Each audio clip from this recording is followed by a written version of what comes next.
अज्ञानतिमिरान्धस्य ज्ञानाञ्जनशलाकया चक्षुर्मीलितं येन तस्मै श्रीगुरुवे नमः। मङ्गलं गुरुदेवाय मङ्गलं ज्ञानदायिने मङ्गलं प्रतिभासाय मङ्गलं सत्यसायिने। गिरा अर्थ जल बीच सम कहियत भिन्न न भिन्न बंदों सीताराम पद जिन्हि परम प्रिय खिन्न। भगवान बाबा की इसी मन कृपा से हम सभी नवरात्र के 9 दिन में नवरात्रोत्सव का आनंद ले रहे थे। आज दशहरा है। 9 दिन आदिशक्ति जननी माँ का ये पर्व हम लोगों को शक्ति प्रदान करता रहा, जिस पर हम सभी चर्चा करते रहें, सुनते रहें, और उसमें ये आज अंतिम कड़ी है। हम लोग अब तक ये बात कर रहे थे कि वास्तव में ये नवरात्रि है और नवरात्रि में हम नव दुर्गा की उपासना करते हैं और जिसकी शुरुआत शैलपुत्री से होती है। और हमने इस बात को बताया कि शैल क्या है, कि हमारी ये मति है। ये जो मति है, जब हमारी मति जो है वो पत्थर बन जाती है, वो चैतन्य निश्चैतन्य हो जाती है, चैतन्य शून्य हो जाती है, तो हमारे जीवन में सारी परेशानियां उत्पन्न होती हैं। और इस तरह से उनका जो क्रमशः विकास है वह प्रकाश की तरफ है। ये शुक्ल पक्ष की रात्रि है और सतत जो जीवन में प्रकाश आता है, जब उनकी आराधना करते हैं तो अंततः हमें वो प्रकाश मिल जाता है, जिससे कि हम अंधकार को दूर करके अपने जीवन को प्रकाशमय कर देते हैं और हम अपने अंदर के दुख को, अपने अंदर की समस्याओं को, अपनी प्रतिकूलताओं को समाप्त करते हैं। और इस संदर्भ में मैंने एक बात ये कही कि वास्तव में भले नवरात्रियां हैं, लेकिन अंततः ये 3 रात्रियों में विभाजित कर दी गई हैं। ये कालरात्रि, मोहरात्रि, महारात्रि और मोहरात्रि। तो ये कालरात्रि, महारात्रि और मोहरात्रि, ये जो है इनकी अधिष्ठात्री महाकाली, महालक्ष्मी और महासरस्वती हैं। और ये महाकाली क्या है? महाकाली हमारे अंदर के जो दुर्गुण हैं, जो दुर्विकार हैं, जो हमारे जीवन में नकारात्मकता उत्पन्न करते हैं, हम उनको समाप्त करने के लिए महाकाली हैं। और जब यह समाप्त हो जाता है, हमारे अंदर जो सद्गुण आते हैं उनको स्थित करने के लिए महालक्ष्मी आती हैं। और ये महालक्ष्मी हमारे जीवन में संपत्ति और वैभव उत्पन्न करती हैं। और अंततः ये जो मोहरात्रि है, हमारे अंदर की जो मोह है, वो सरस्वती जी समाप्त करके वो ज्ञान का जो प्रकाश देती हैं, तो हमारे जीवन का अंधकार समाप्त हो जाता है। और इस तरह से ये 3 रात्रियों में विभाजित हो गई। लेकिन हमारे रामचरितमानस में संत तुलसीदास जी ने एक बड़ी बात की कि इन तीनों को मिला करके एक प्रस्तुतिकरण किया है। और आज विजयादशमी है, मैं उन सबको मिलाते हुए आप सबके समक्ष प्रस्तुत करना चाहता हूं, कि जिससे कुछ संकेतों के माध्यम से ये समझ सके कि हमारे जीवन में जो समस्याएं हैं वो समस्याएं क्यों हैं, उन समस्याओं का समाधान क्या है और क्यों ये विजयादशमी आज मनाई जाती है। तो ये जब हमारे जीवन की समस्या का समाधान हो जाता है तो हम विजय की अनुभूति करते हैं, सफलता की अनुभूति करते हैं, और हमारे जीवन में विजयदशमी का पर्व जो है वो प्रकट हो जाता है। और उसमें जो सबसे बड़ी बात है वो क्या है? हम विजयादशमी के दिन सीता को विजय करके भगवान राम अयोध्या ले आते हैं। ये जो है विजयदशमी का पर्व। और ये सीता जो है साक्षात क्या है, इनके संदर्भ में संत तुलसीदास जी ने कहा है कि जनक सुता जग जननी जानकी अतिशय प्रिय करुणा निधान की, ताके जुग पद कमल बनामो और जासु कृपा निर्मल पति पाओ। मैं जनक की सुता जगत जननी माता सीता का की वंदना करता हूँ, जिनकी कृपा से हम जीवन में निर्मल पद प्राप्त करते हैं। मानो ये जो मति है, जैसे हमने कहा कि ये जो नौ दुर्गा की मत से शुरू होती है कि हमारी मत का क्रमशः विकास कैसे हो, वो चैतन्य कैसे हो जाए, वो चैतन्यता को हम कैसे प्राप्त कर लें, तो उनकी कृपा से हम निर्मल मत को प्राप्त करते हैं। और जब हम निर्मल मत प्राप्त कर लेते हैं तब हमारे जीवन में सफलता आ जाती है, वो हमारी अयोध्या में विराजमान हो जाती है और सब कुछ हमारे जीवन की समस्याओं का समाधान हो जाता है। और इसलिए उन सीता जी की वंदना करते हुए संत तुलसीदास जी कहते हैं कि उद्भव स्थिति संहारकारिणी क्लेशहारिणी सर्व श्रेयस्करीं सीताम नतो हम राम वल्लभाम। ये उद्भव, संस्थित और संहारकारिणी, मानो तीनों महाकाली, महालक्ष्मी और महासरस्वती की स्वरूपा सीता, इनके तीनों की जो शक्ति है ये इनके अंदर विद्यमान है। क्योंकि उद्भव के रूप में, रचना के रूप में, विचारों की रचना, हमारे जीवन में जो भी समस्याएं हैं वो हमारे विचार से शुरू होती है। क्योंकि जब विचार आया तो विचार आने के बाद उसकी कामना हुई, कर्म करते हैं, कर्म का फल भोगते हैं जैसा कि हमने कहा है, और उस फल के द्वारा हम अपने जीवन में सुख और दुख की सृष्टि करते हैं। और ये कर्म है हमारे जीवन का, ये जो कर्म है उसी कर्म से ही हम अपने जीवन में सुख और दुख प्राप्त करते हैं। क्योंकि व्यक्ति, हमारे जो जीवन है वह 4 चीजों से घिरा हुआ है, वो स्वतंत्र नहीं है। फिरत सदा माया कर प्रेरा, माया से प्रेरित होकर के ये जीव घूम रहा है। और किससे? उसका जो घेरा है, उसकी जो दीवार है, जितने के अंदर वो स्वतंत्र है, वो क्या है? काल कर्म स्वभाव गुण घेर। काल से घिरा हुआ है, कर्म से घिरा हुआ है, गुण से घिरा हुआ है और स्वभाव से घिरा हुआ है। तो ये जो दीवारें हैं हमारी, इनके द्वारा हम अपने जीवन में एक परतंत्रता का अनुभव करते हैं। लेकिन बड़ा आवश्यक है कि हमको यही नियंत्रित करते हैं, इसलिए ईश्वर ने दिया हुआ है और इसलिए हमें इनके द्वारा हम जाते हैं। और उसमें सबसे बड़ी चीज क्या है कि काल कुछ तो हम नियंत्रित कर सकते हैं, नहीं कर सकते हैं। गुण हमारे हैं, स्वभाव भी कभी कभी नहीं बदलता है। क्योंकि स्वभाव की वही बात है कि भलहु करहि खल पाई सुसंगु मिटै न मलिन स्वभाव भंगु। ये जो स्वभाव है भंग है, अखंड है, ये बदलता नहीं है। जीवन में जब ये बदल जाए तो समझिए बड़ा परिवर्तन आ जाता है। लेकिन एक चीज जो परिवर्तनशील है, जिसके द्वारा कि हम अपने जीवन को परिवर्तित कर सकते हैं, और वो है कर्म।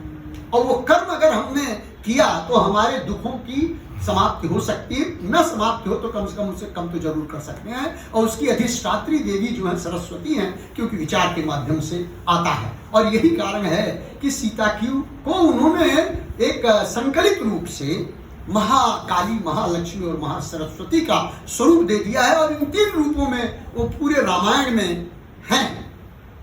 संत तुलसीदास जी कहते हैं कि जब ये लंका में सीता जाती हैं, तो लंका में जब सीता जाती है तो किस रूप में जा रही हैं?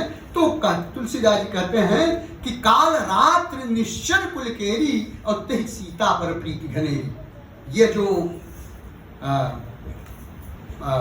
विभीषण है, माल्यवान है, उनके यहाँ जो मंत्री हैं, वो रावण को समझाते हैं कि जिस सीता पर तुम्हारी प्रीति है वो लंका में काल रात्रि के रूप में आई हुई है, यह लंका का विध्वंस करने के लिए आई है। इसलिए इनको छोड़ो, इनको पहुंचाओ, ये जिनकी भार्या है।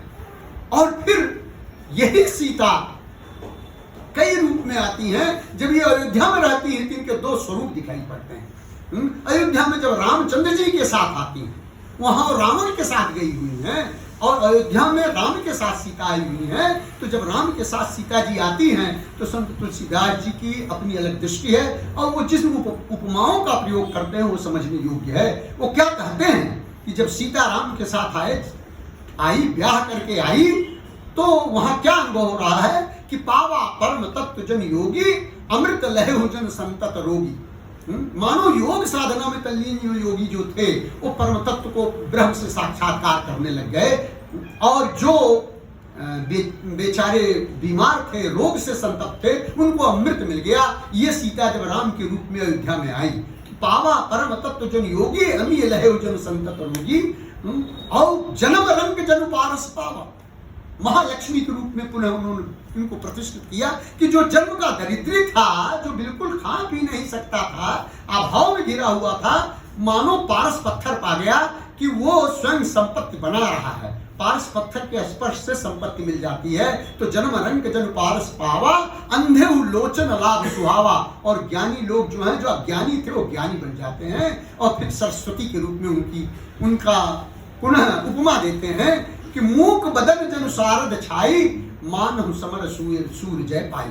जन मूक बदन, जो गूंगे थे, जो बोल नहीं सकते थे, वो प्रकांड वक्ता हो गए, वो ज्ञान से गिर गए, सरस्वती के रूप में वहां आ गई हैं। और मानव समर सूर जब जय पाई, मानो ये जो महालक्ष्मी सरस्वती ये जब आ जाती हैं तो क्या हो जाता है कि हमारे जीवन में विजय की स्थापना हो जाती है, हम अपने जीवन में सफलता प्राप्त करते हैं। और इस तरह से सीता जी का जो स्वरूप है, संत तुलसीदास जी ने रामचरितमानस में इस ढंग से प्रस्तुत किया है।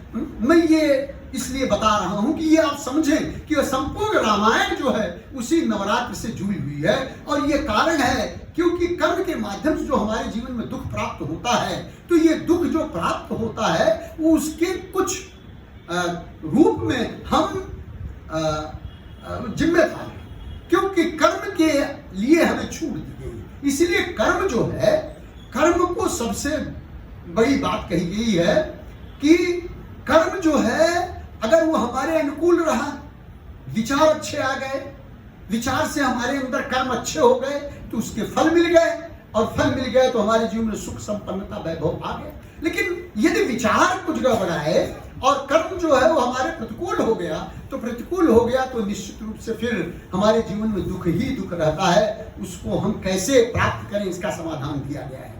और वास्तव में ये जो कर्म प्रतिकूल कैसे आते हैं, इस संदर्भ में आपको बताया था, कल की चर्चा मैंने की थी कि वास्तव में हमारी जो समझ है, कुछ चीजें, कुछ दुख तो ज्ञान अज्ञान जन्य है। हमारे जीवन में अज्ञान है, हम चीजों को सही रूप में देख नहीं पाते हैं, क्योंकि हम देखने का क्या सवाल है, हम देखते हैं अपनी आंखों से। और ये आंखें हमारी जो दो हैं, ये क्या है? ज्ञान विराग नयन उर गाय। एक है ज्ञान और दूसरा है वैराग्य।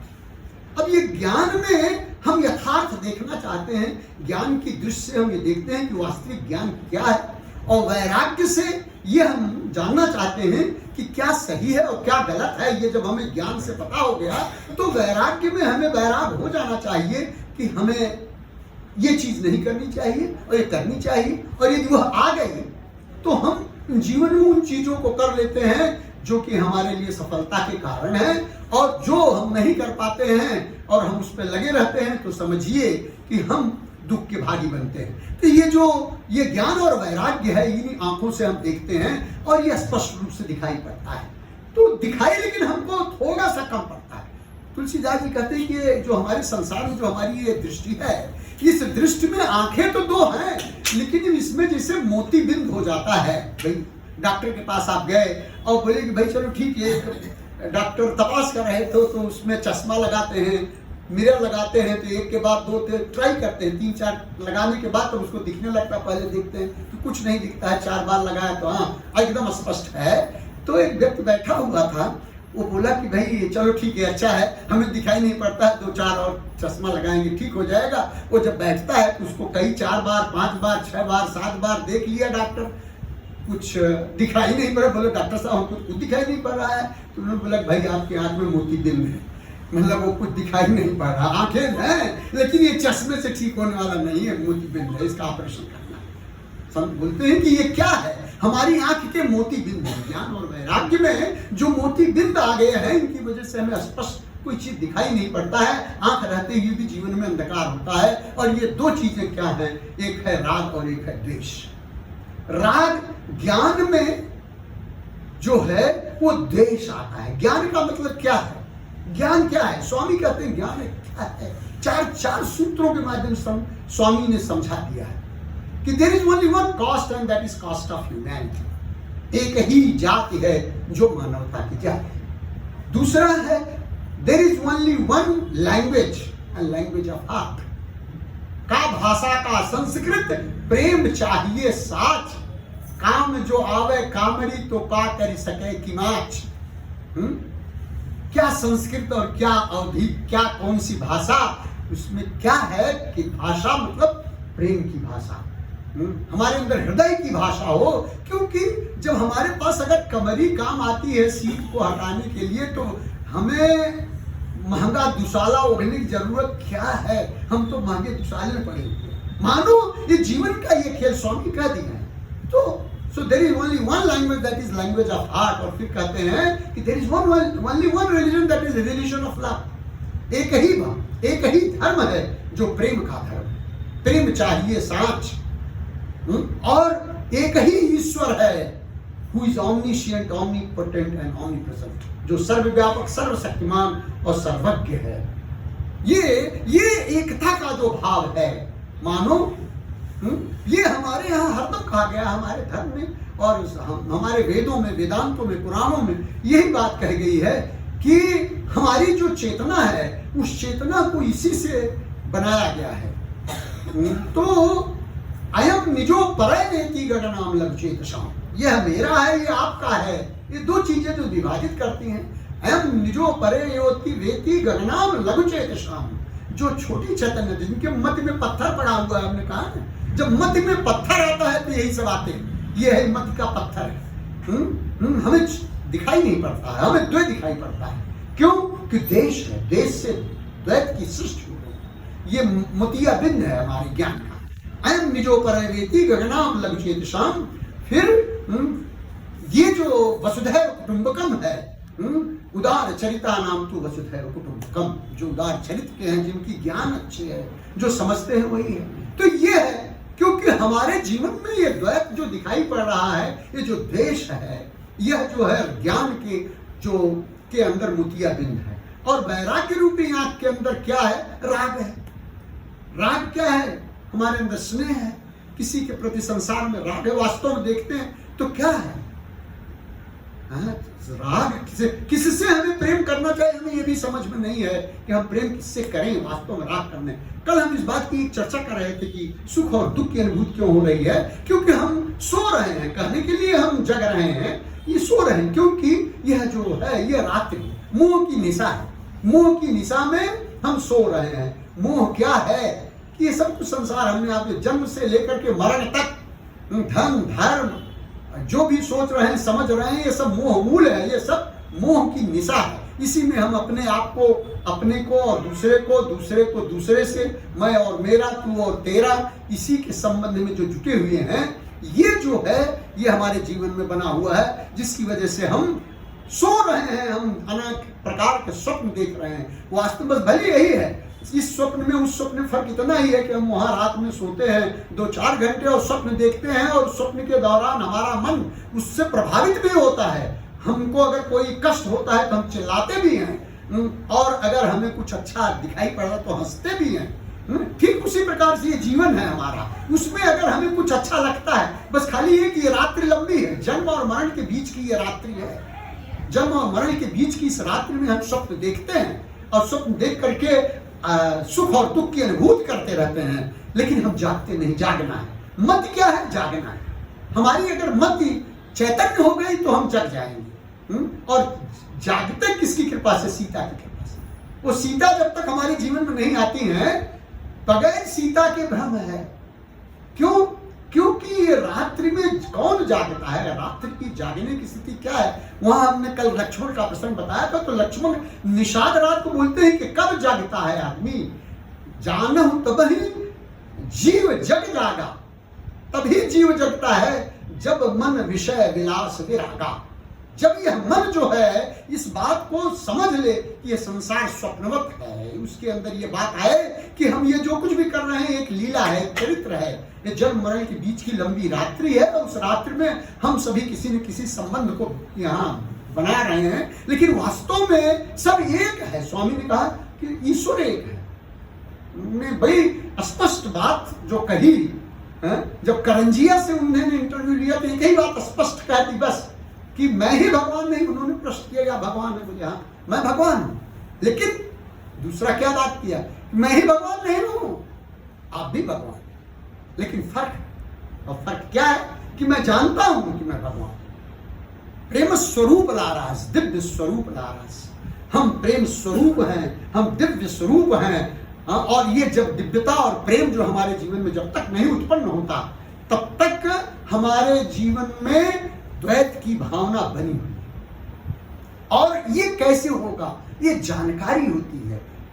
और समस्या यही है जीवन में। रामायण की कथा को जब हम देखते हैं तो वास्तविकता क्या है, ये सुग्रीव और बाल की कथा जो है ये कर्म का निष्पादन है। बाल क्या है, एक कवितावली में एक लाइन लिखे हैं, कर्म कपीस बाल बलि सो त्रास्यो है। ये जो हमारा जीवन है उसमें जो कर्म है वो कर्म जो है बलि बाल है, बाल बलि है, वो कर्म है। और सुग्रीव क्या है, वो जीव है। जीव जो है सुग्रीव वो बाल के त्रास से त्रसित है। हमारा जीवन जो कर्म है वो कर्म इतना बलि है कि उससे हम त्रसित हैं। क्यों? अगर बाल जो है जब तक वह सुग्रीव को अच्छी तरह से भाई करके स्नेह करता था तो उसके पास सुख संपत्ति वैभव सब कुछ था।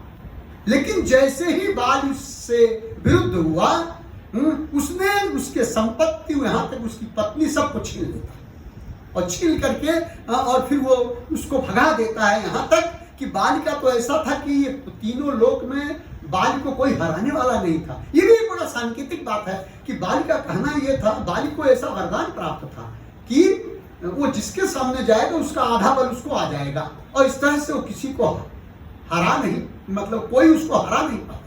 मानो बाली जो है वो अजेय था और ये कर्म जो है वो भी अजेय। कर्म को कोई हरा नहीं सकता।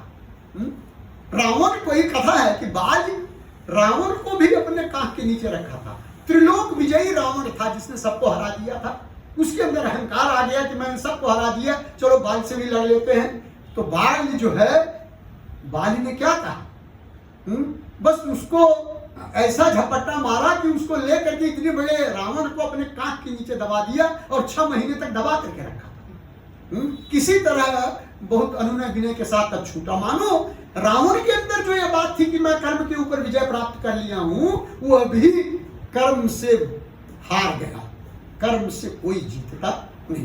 कर्म से कैसे जीता जा सकता है, ये सीधी सी बात है। फिर और वह सुग्रीव भाग रहा है, भाग गया और जा करके कहा ऋषिमुख पर्वत पर रहता है। क्यों? वहां ऋषिमुख पर्वत पर ये श्राप है, मुनि मतंग का श्राप था कि तुम यहां नहीं आओगे। बाल को श्राप था, अगर वहां जाएगा तो वो मर जाएगा, इसलिए वो ऋषिमुख पर्वत पर नहीं जाता। इसलिए सुग्रीव जो उस ऋषिमुख पर्वत, वो मुनियों की भूमि थी।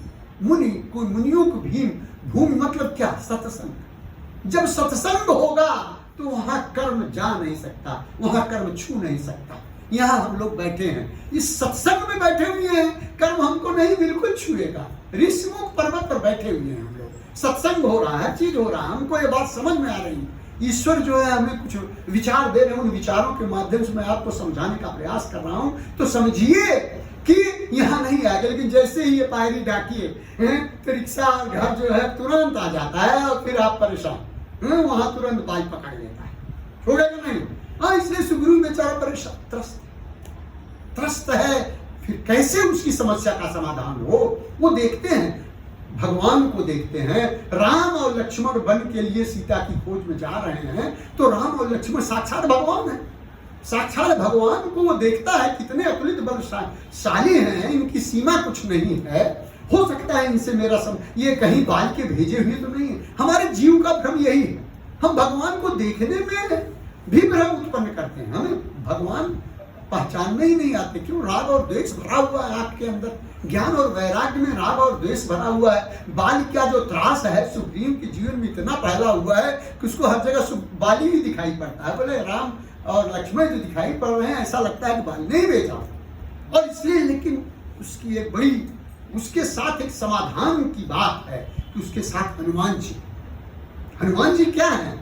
आप पढ़ते हैं हनुमान चालीसा तो हम लोग सुनते रहते हैं ना, क्या जय जय जय हनुमान गोसाई, कृपा करहु गुरुदेव की नाई। गुरुदेव, हनुमान जी क्या है? गुरुदेव, साक्षात शंकर भगवान के अवतार। ये गुरुदेव जब हमारे साथ रहते हैं, स्वामी हमारे साथ, वो हमको दृष्टि प्रदान करते हैं, वो देखते हैं। इसीलिए सुग्रीव बड़ा भाग्यशाली है कि उसके साथ हनुमान है, गुरुदेव है उसके साथ। और वह अपने ऊपर अगर भरोसा नहीं करता तो कहता है कि मैं तो नहीं देख सकता, लेकिन हनुमान जी जरा जाकर देखो कि क्या है। अगर ये बाल के भेजे हुए होंगे तो मैं इसको तुरंत छोड़ करके भाग जाऊंगा। और तुम जाकर के देखते हो और उसकी अनुकंपा होती है। मानो जीव की यही बड़ी समस्या है। जीव की समस्या यही है कि ईश्वर को देखता नहीं है। गुरु की अनुकंपा होती है, स्वामी की अनुकंपा होती है। हम स्वामी से जुड़े हुए हैं, यहाँ हम सत्संग कर रहे हैं। पता नहीं हमारे जीवन में कितने जन्म जन्मांतरों का ये जो संयोग, जन्म जन्मांतर का ये जो सुकृत जो है उत्पन्न हुआ कि हम यहाँ जुटे हुए हैं। कुछ लोग प्रगति में सेवा करने के लिए गए हैं। सेवा भाव, आप देखिए हनुमान जी इतने बलवान होते हुए भी वो हर प्रकार से सेवा ही करते हैं। उनके लिए दूसरा कोई भाव नहीं है। क्योंकि हनुमान जी को भगवान राम ने शिक्षा दी कि क्या है सेवा का मतलब क्या है। भगवान हनुमान जी को बता दिए कि सो अनन्य जाके असमति न टरई हनुमान। हे हनुमान जी, वही मेरा अनन्य भक्त है, जिसके मन में ये मत जो है नहीं, मत में ये बैठ गया है कि मैं सेवक हूं। हम सेवक हैं, मैं सेवक सचराचर, ये जड़ और चेतन, चर और अचर, ये संपूर्ण सृष्टि जो भी है, मैं सेवक सचराचर रूप स्वामी भगवान।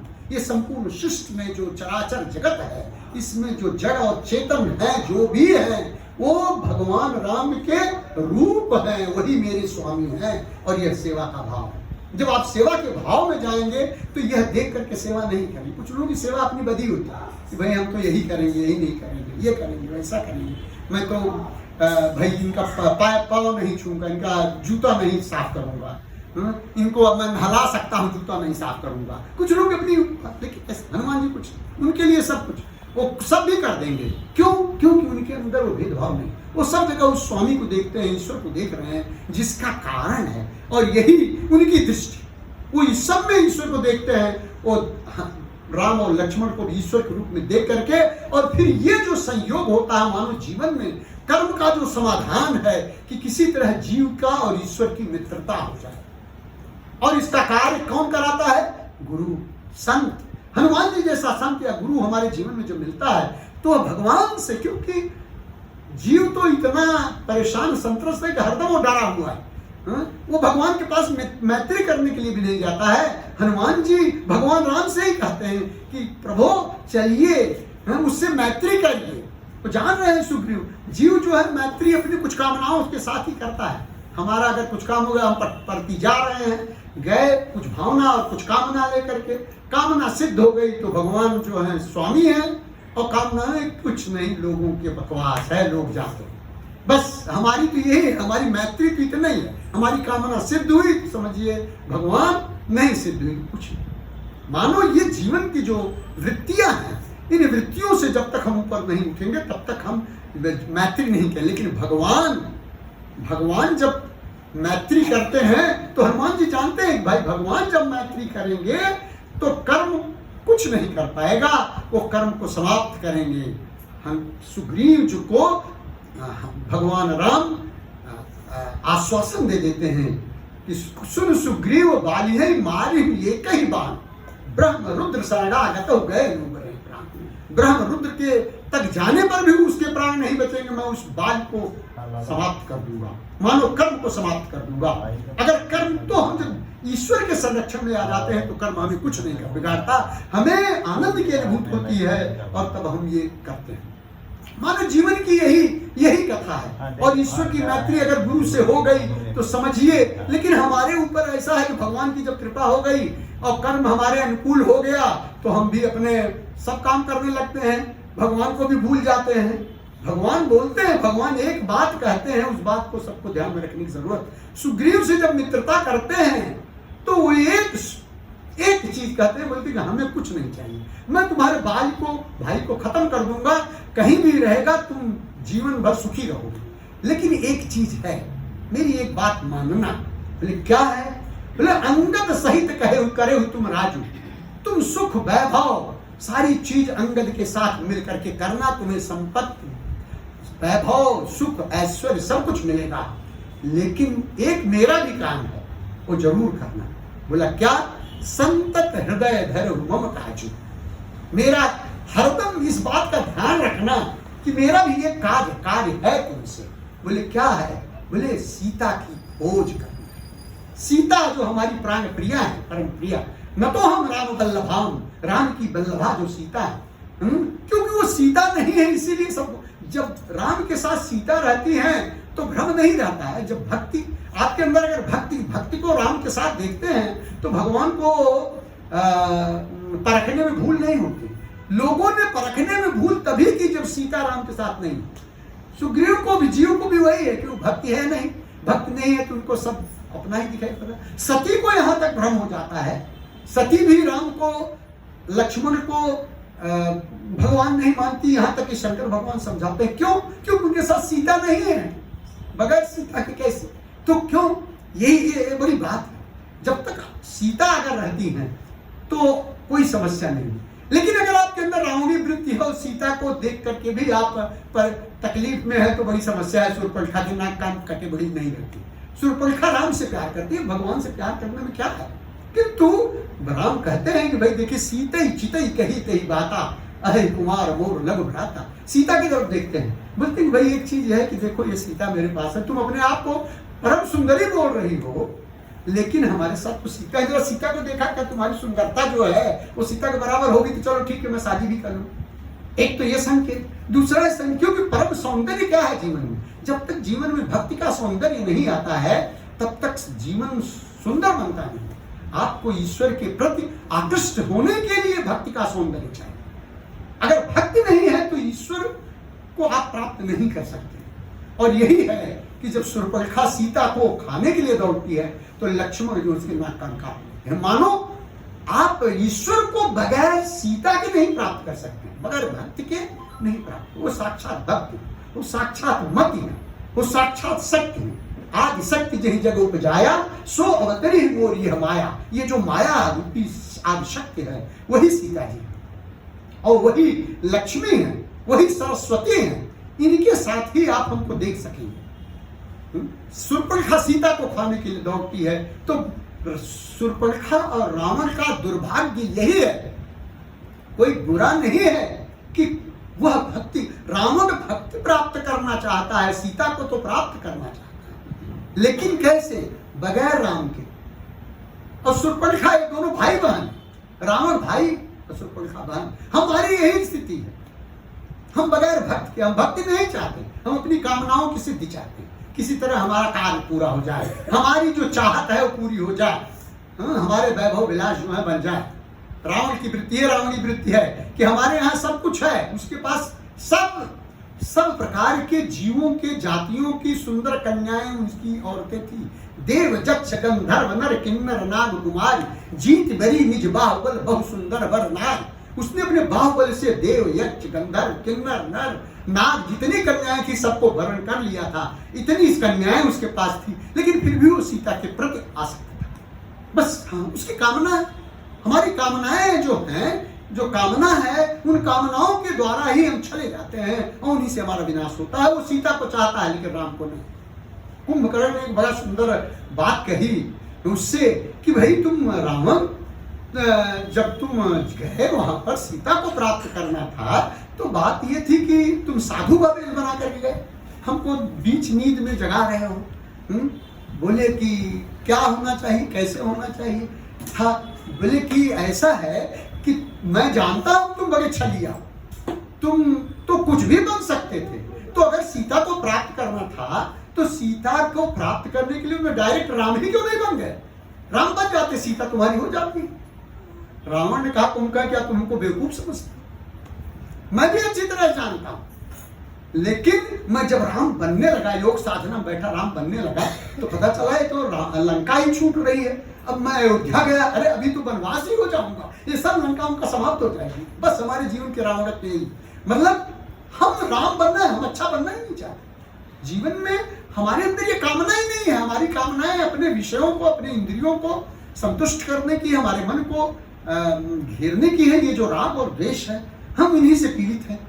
और जब तक नहीं होगा, जब तक हम इससे घिरे रहेंगे, तब तक जीवन में कर्म का समाधान होता नहीं। तो मानो जीवन में इसी ढंग से है और इस तरह से सीता की खोज करना है। सीता क्या है? ज्ञानियों के लिए शांति सीता समानीता आत्मा रामो विराजते। शंकराचार्य ने कहा कि ये सीता क्या है? शांति, साक्षात शांति। ज्ञानियों के लिए शांति है और क्या है? भक्तों के लिए बोले साक्षात भक्ति है और कर्म योगियों के लिए साक्षात शक्ति। मानो शांति, शक्ति, भक्ति, ये चाहे आप ज्ञानी हैं, चाहे आप भक्त हैं और चाहे आप कर्मयोगी हैं, तीनों के लिए आपको सीता को प्राप्त करना है, उसकी खोज करना है। प्राप्त करने के लिए सीता, शांति, भक्ति और शक्ति ये आपकी है नहीं, इनकी आप केवल खोज कर सकते हैं। जीवन में आप खोजिए। हनुमान जी ने सीता की खोज की। सुंदरकांड में यही कहा गया है कि वो सुंदरता क्या है कि हम कम से कम अपने जीवन में शांति की खोज तो करें, हम उसका प्रयास करते हैं। और हनुमान जी यही बताते हैं सुग्रीव को। सुग्रीव बंदरों को लेकर के चले और हनुमान जी भी साथ में जाते हैं और सीता की खोज करते हैं। और सीता जब मिल जाती हैं, पता चल जाता है, तो मानो वो जब मिल जाती हैं तो मिलने के बाद भगवान राम से हनुमान जी आकर के कहते हैं कि निमिष निमिष तरुवा यतन जान कल्प सत बीत, बेग चलिए प्रभुवानी भुज बल खल दल जीत। अब मैंने देखा, क्योंकि बहुत समझाया। हनुमान जी क्या है? हनुमान जी तो जय जय जय हनुमान गोसाई कृपा करो गुरुदेव की नाई, वो गुरु है। अब गुरु हमारी स्थिति क्या है? गुरु की बात भी तो हम समझते हैं कि गुरु क्या समझाए हमको, हम तो खुद समझदार हैं, हमारे जीवन में यही बात है। हनुमान जी वहां बधे लिए जाते हैं, उनको बांध लिया है और बांध करके उस सभा में रावण क्यों खड़े होते हैं और रावण को समझाते हैं कि राम चरण पंकज उर धरहु और लंका अचल राज तुम करोगे। रावण तुम समझो, ये समझो कि तुमने सीता को जलाया है, बड़ा गलत किया है, क्योंकि ये तो राम की भार्या है। वो कौन है?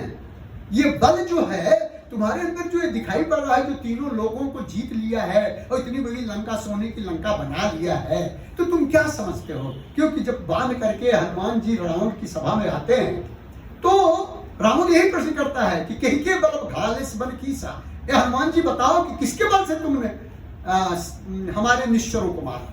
तो हनुमान जी उसको समझाते हैं कि सृष्टि में बल तो केवल एक ही है। सुन रावण ब्रह्मांड निकाया, जासु तेज बल विरचित माया, जाके बल विरंची है ईसा, पालक सृजत हर सीसा।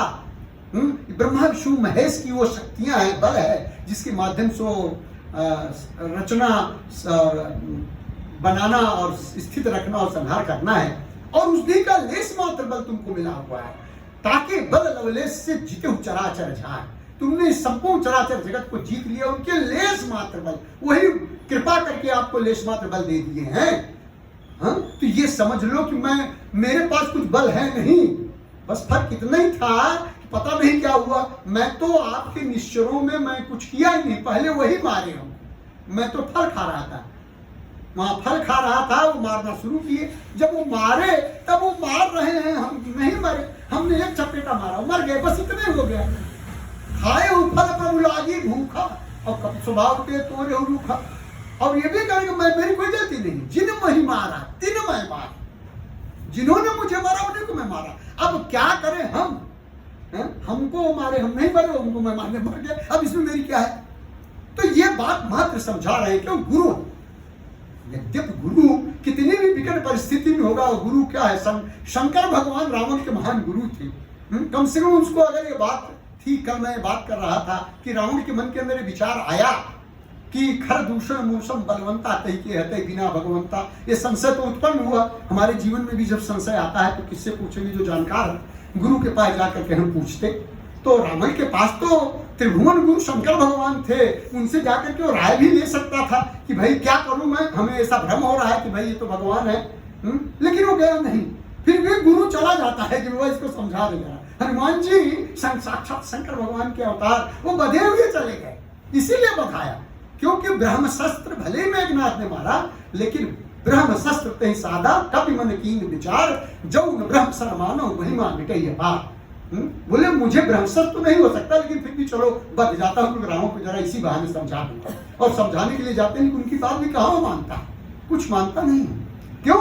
क्योंकि उसके प्रणाम कर, वो तो गुरु के पास कैसे जाता है, गुरु के पास क्या जाते हैं तो क्या करते हैं, हम साक्षात दंडवत करते हैं, अपने सर को गुरु के चरणों में रखते हैं, मन में अपने अहंकार को रखते हैं। और रावण क्या है, एक बार रावण जो है वो कैलाश गया, शंकर और पार्वती थे, तो अब वो तो इतना भारी वजनदार था कि धरती हिल रही, कैलाश हिलने लगा।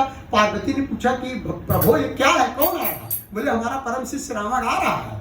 बोले यहाँ तो हम लोग बड़े विचित्र, हम लोग हिल रहे हैं। बोले चिंता मत करो, है समझदार है। अब आते ही उसने क्या किया, कौन तो यही कैलाश से लिए उठाए, उसने तुरंत कैलाश को उठा लिया।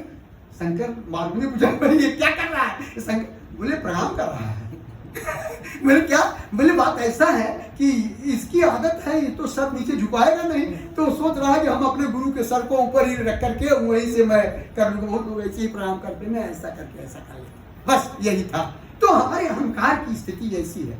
तो जीवन में जब तक ये चीजें रहेंगी, हम कभी भी सुख नहीं प्राप्त कर सकते हैं। और इसलिए हमें शांति की खोज करना है। गुरु की बात नहीं मानेंगे तो सीता की खोज नहीं होगी, सीता को हम समझ नहीं पाएंगे। और जब हम समझ जाते हैं तो समझिए हमारे जीवन का समाधान होता है। और तब हम अपने राम को बोलते हैं कि भाई चलिए, जीत चलिए, निमिष निमिष करवाए तन जाहि कल्प सत भीत, बेग चलिए प्रभुवानी भुज बल खल दल जीत। चल करके हम जीतते हैं। आज विजयादशमी का त्योहार है। मैं बहुत आभारी हूँ, कम से कम थोड़ा समय दिया, यद्यपि हमने बहुत ढंग से मैं समझाने का प्रयास किया। थोड़े समय में ही आप लोगों को यदि मैं समझा सका कि वास्तविकता क्या है ये नवरात्र की, तो मैं अपने आप को बहुत धन्य समझूंगा।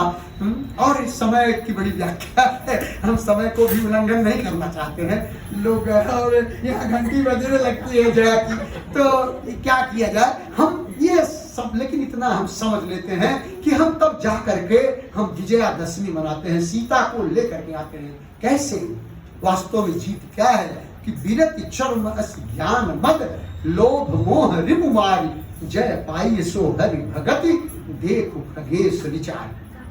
मानो ये करुणा की जो भावना है, हम अपने जीवन में कर्म करें, इसके द्वारा सिद्धांत क्या मिल रहा है, क्या सिद्धांत मिल रहा है। कर्म हम करते हैं, कर्म हमें करना चाहिए, हमें हर चीज के लिए प्रयास करना चाहिए, अपने सुख को, हर चीज को करने के लिए कर्म का पुरुषार्थ करना चाहिए। हम जितना कर सकते हैं उतना अवश्य करें, 100% दें। लेकिन यदि 100% के बाद भी अगर हमें कुछ नहीं मिल पा रहा है तो हम ईश्वर के चरणों में जाएं, हमारे अंदर ईश्वर के समर्पण उत्पन्न हो, भक्ति उत्पन्न हो, हम उनके शरणागत हों। और जब हम शरणागत हो जाएंगे तो निश्चित रूप से हमारी समस्या का समाधान होगा। मानो कृपा भी होनी जरूरी है। हम अपने पुरुषार्थ करें, पुरुषार्थ से अपने जीवन में समाधान प्राप्त करें। और यदि नहीं हो रहा है तो ईश्वर के शरण में जाकर उनकी कृपा को प्राप्त करें, उस कृपा के माध्यम से अपने जीवन को धन्य करें, अपने दुख को हटा सकते हैं। तो हम अपनी वैराग्य की ढाल से और ज्ञान की तलवार से हम जब जीत करके, रावण को जीत करके, उसके अहंकार, मद, मोह, लोभ, इन रिपुओं को मार करके जब हम सीता को लेकर के आते हैं, तो भगवान राम के चरणों में समर्पित करते हैं, भक्ति करते हैं, तो हमारे जीवन की समस्या का समाधान होता है। ये विजयदशमी है। आप सभी को विजयादशमी की हार्दिक शुभकामनाएं। जीवन में आपके सदैव वैभव सुख बना रहे। इन्हीं शब्दों के साथ हम आप सभी को प्रणाम करते हैं। जय श्री राम।